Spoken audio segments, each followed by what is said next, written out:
അടുത്തതായി സ്കൂം പോർട്ടലിൽ എങ്ങനെയാണ് നമ്മളൊരു അറ്റൻഡൻസ് മാർക്ക് ചെയ്യുന്നത് എന്നുള്ളതാണ് നമ്മൾ നോക്കാൻ പോകുന്നത്.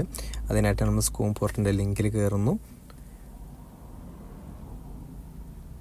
ലിങ്കിൽ കയറിയ ഉടനെ നമുക്കിവിടെ അന്നത്തെ ദിവസം കാണാൻ പറ്റും, 13/8/2025 ബുധനാഴ്ച. ഓക്കെ, എങ്ങനെയാണ് നമ്മൾ അറ്റൻഡൻസ് മാർക്ക് ചെയ്യുക എന്നുള്ളത് നോക്കാം.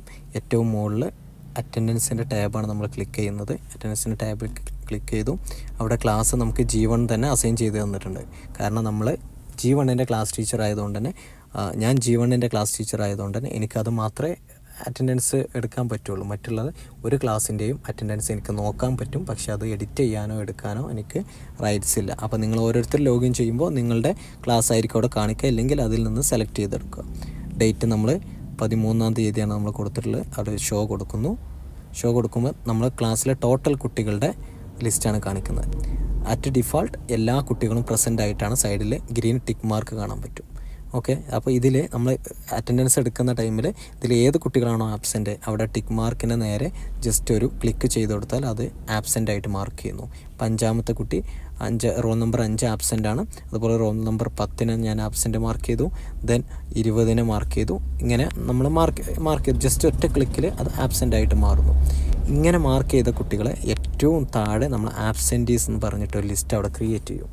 ഈ കുട്ടികളെ പ്രത്യേകിച്ച് അവിടെ കാണിക്കുന്നുണ്ട്. അവരുടെ മൊബൈൽ നമ്പറും നീല കളറിലൂടെ കാണിക്കുന്നുണ്ട്. ഓക്കെ, ദെൻ നമ്മളിവിടെ സേവ് കൊടുത്തു കഴിഞ്ഞാൽ ആ കാര്യം എന്തായി, അവിടെ സേവായി. ഓക്കെ, ഇനി ഏറ്റവും താഴേക്ക് നമ്മൾ പോയി കഴിഞ്ഞാൽ സേവ് ആയിട്ടുണ്ട്. ഇനി ഒരു കാര്യം കൂടെ അവിടെ പ്രത്യേകം ശ്രദ്ധിക്കണം. ഇതിൽ സെൻഡ് ടു വാട്സപ്പ് എന്ന് പറഞ്ഞ ഒരു കാര്യമുണ്ട്. അതായത് കുട്ടി ആബ്സെൻ്റ് ആയ വിവരം പേരൻറ്റിനെ അറിയിക്കാനാണ് സെൻഡ് ടു വാട്സപ്പ് എന്ന് പറയുന്നത്. ഓക്കെ, ഇത് നമ്മൾ ക്ലിക്ക് ചെയ്ത് മെസ്സേജ് സെൻഡ് ആയി കഴിഞ്ഞാൽ പിന്നെ നമുക്കത് എഡിറ്റ് ചെയ്യാനുള്ള റൈറ്റ് ഇല്ല. ആ മെസ്സേജ് ഓൾറെഡി പോയി.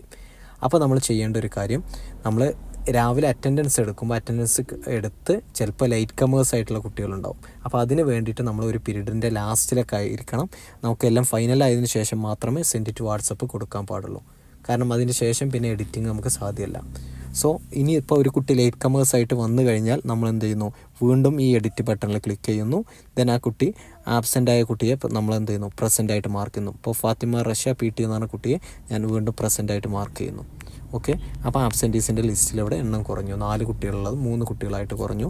വീണ്ടും എന്ത് ചെയ്യുന്നു, നമ്മൾ സേവ് ബട്ടൺ അമർത്തുന്നു.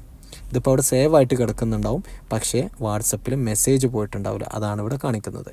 ഓക്കെ, ഇതെല്ലാം ഫൈനലൈസ് ആയിട്ട് കഴിഞ്ഞാൽ നമുക്കിവിടെ സെൻഡ് ടു വാട്സപ്പ് എന്നുള്ളത് കൊടുത്തു കഴിഞ്ഞാൽ പേരൻറ്റിന് ഇതിൽ കൊടുത്തിട്ടുള്ള പേരൻറ്റിൻ്റെ ആ നമ്പറിലേക്ക് മെസ്സേജ് പോകും. ഇനി ഇതിൻ്റെ ഡീറ്റെയിൽസൊക്കെ നമുക്ക് ഹോം പേജിൽ കാണാനും കഴിയും.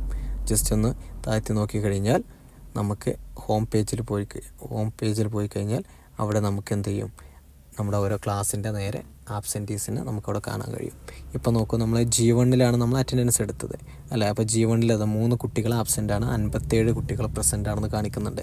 ജസ്റ്റ് അതിലൊന്ന് ക്ലിക്ക് ചെയ്ത് കഴിഞ്ഞാൽ ആബ്സെൻറ്റീസ് ആയിട്ടുള്ള കുട്ടികളുടെ ഡീറ്റെയിൽസ് നമുക്കവിടെ കിട്ടും. ഇത് വേണമെങ്കിൽ നമുക്ക് സ്ക്രീൻഷോട്ട് എടുത്തിട്ട് നമ്മളുടെ സ്കൂൾ ഗ്രൂപ്പിൽ ക്ലാസ് ഗ്രൂപ്പുകളിലൊക്കെ ഇത് ഷെയർ ചെയ്യാൻ വേണ്ടിയിട്ട് സാധിക്കും. ഓക്കെ, അപ്പോൾ ഇങ്ങനെയാണ് അറ്റൻഡൻസ് എടുക്കുന്നത്. Thank you.